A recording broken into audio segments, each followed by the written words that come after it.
Իմ ուղերձը կարող է մի հատ էլ բան գրառում գրեմ, հետևյալն է։ Ալեքսանդր Մակեդոնացին ժամանակին ասում էր, որ անգամ ոչխարների բանակը կարող է, եթե առյուծ ղեկավար ունի, կարող է հաղթել։ Եվ հակառակը առյուծները, եթե ունեն ոչխար զորավար, պարտվում են։ Ես ուզում եմ նախ եւ առաջ շնորհավորեմ մեր առյուծ բանակը այն կապակցությամբ, որ նա հիմնադրվել է առյուծ հիմնադիրների կողմից եւ դրա շնորհիվ մենք ունեցել ենք բոլոր հաղթանակները եւ ուզում եմ մաղթեմ, որ մեր բանակը շուտով նորից ունենա առյուծ ղեկավարներ, որպեսզի դուրս գա այս նվաստացիչ պարտությունների ցիկլից։ Պարոն Զուրաբյան, երեք նշվում էր իշխանությունը այստեղ էր եկել ընդունվել էր հայտ օրենքը, որ հունվարի 27-ը բոլոր պատերազմներում զոհվածների հիշատակի օրն է։ Զրուցում են քաղաքացիների, մարդկանց, նաև զոհվածների ծնողների հետ, ասում էին ինչու հենց հունվարի 27-ը եւ ինչու երկու օր կարծես գալիս են Եղավլուր։ Իշխանությունը երեք եկավ, այսօր ընդդիմությունը տարբեր մարդիկ։ Դե ես դրա մասին էլ եմ արտահայտվել, ըստ էության բանը, այդ օրը ուղղակի իրեք ես համարում եմ իշխանության կողմից մեծ սրբապղծություն, որ այդ օրը իրենք հիմնադրել են, այսպես ասած, որովհետև այդ են մարդիկ են, ովքեր ում պատճառով եւ ովքեր զոհաբերել են հազարավոր մարդկանց կյանքը։ Իրենք են զոհաբերել։ Իրենք են ասել, որ մենք գնում ենք չգնացինք կարգավորման, որովհետև մեզ պետք էր, որ մեզ դավաճան չասեն։ Հետո էլ վերսան փոխեցին, ասեցին, որ մենք չգնացինք կարգավորման, որպեսզի կայանա երկխոսությունը Թուրքիայի հետ եւ հաշտությունը Ադրբեջանի հետ։ Անցյալ տարվա բանն է, ուղերձն է Փաշինյանի։ Հիմա այդ մարդիկ, որոնք ասում եմ, զոհաբերել են հազարավոր մարդկանց կյանք իրենց քաղաքականությամբ, իրենց իշխանությունը պահպանելու, իրենց տերերի ակնկալիքները արդարացնելու համար։ Այդ մարդիկ հիմա գալիս են օր են հիմնադրում այդ իրենց կողմից զոհաբերված մարդկանց հիշատակը հարգելու համար։ Ես կարծում եմ սա սրբապղծություն է։ Պարոն Զուրաբյան, դուք հայտարարեցիք ձեր համագումարներ, չէ՞։ Համագումարին։ Համագումարներ, չէ՞, վերջինը որ հայտարարեց ձեր տեխնացության մասին։ Չէ, դա համագումարին չենք հայտարարել, դա հետո որոշում կայացվեց։ Ամեն դեպքում դուք այդ օրը հայտարարեցիք, որ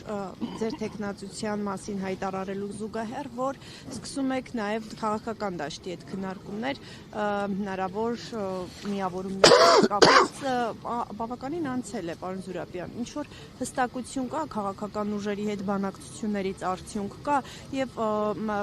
այդ օրը ասացիք, որ դեռ անուններ չեք տա, ում հետ, ինչի շուրջ եք բանակցում։ Կարող եք այսօր ասել, օրինակ կան ուժեր, որոնց այդ բանակցությունները արդեն արձանագրել եք, որ արդյունք չեն տալիս։ Ախր ես 100 անգամ ասել եմ, մինչև արդյունք չլինի, ոչ անուն եմ տալու, ոչ խոսելու եմ այդ process-ի մասին։ Հազար մի բան խոսում ենք, բանակցում ենք, բայց եթե արդյունքը դեռ չկա։ Ինչի մենք դրա մասին խոսենք։ Արդյունք կլինի, խոսենք։ Իդեպ ես ձեզ մի բան ասեմ, այո, մենք կարծում ենք, որ միավորումները կբերեն ավելի արդյունավետ պայքարի, բայց մենք նաև չենք մոռանում, որ չենք կարող անտեսել այն հանգամանքը, որ միգուցե դա չլինի այդ համախմբումը։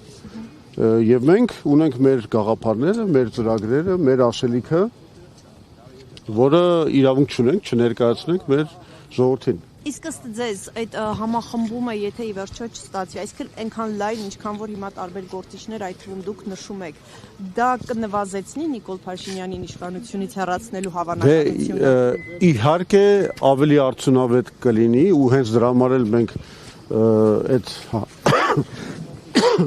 այդ համախմբման մասին խոսում ենք, իհարկե ավելի արդյունավետ կլինի, եթե համախմբումը կայանա։ Բայց ես չեմ կարծում, որ եթե չի կայանում, ինչ որ մենք պետք է հուսահատվենք, համարենք խաղը արդեն տանուլ տրված եւ այլն, ոչ։ Չէ, նկատի եմ հավանականությունը կնվազի ավելի հաջողության հասնելու, այսինքն հեռացնելու նրան։ Բնական է, եթե մենք չհամարենք, որ միավորմամբ ավելի արդյունավետ կերպով կլուծեինք Նիկոլ Փաշինյանի հեռացման խնդիրը, մենք չենք մտնի, չէ՞ դրա մեջ։ Մտել ենք, խոսում ենք։ Խնդրին գալը, լուծմանը գալը,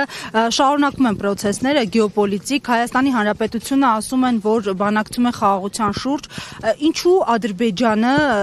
մինչ այս պահը դեռևս հստակ դիրքորոշում չի հայտնել այսպես կոչված պայմանագրի, խաղաղության պայմանագրի, նախաստորագրված համաձայնագրի վերաբերյալ ստորագրելու է թե ոչ, ըստ ձեզ ի վերջո այդ ստորագրության ականատես կլինենք, թե ամեն դեպքում այս ձգձգումը ունի իր պատճառները եւ Ադրբեջանի երկարաժամկետ պլանների մեջ է մտնում։ Ադրբեջանի դիրքորոշումը շատ հստակ է։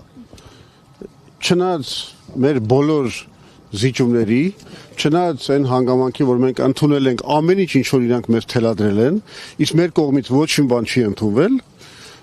Ադրբեջանը իր ստորագրությունը վերջնական այդ խաղաղության պայմանագրի տակ չի դնում։ Դա ունի շատ պարզ բացատրություն, որովհետև մեծ հաշվով Ադրբեջանը դեռ փայփայում է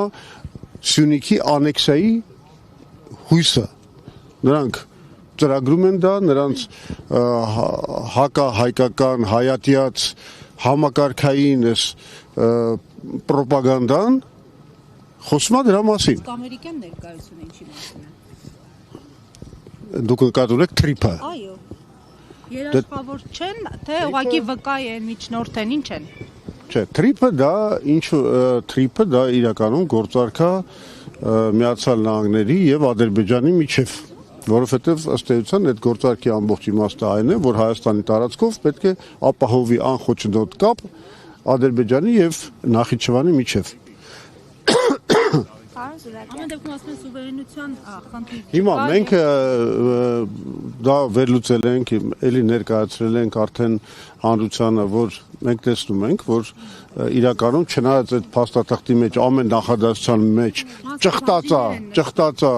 ինքնիշխանության մասին դեկլարացիա,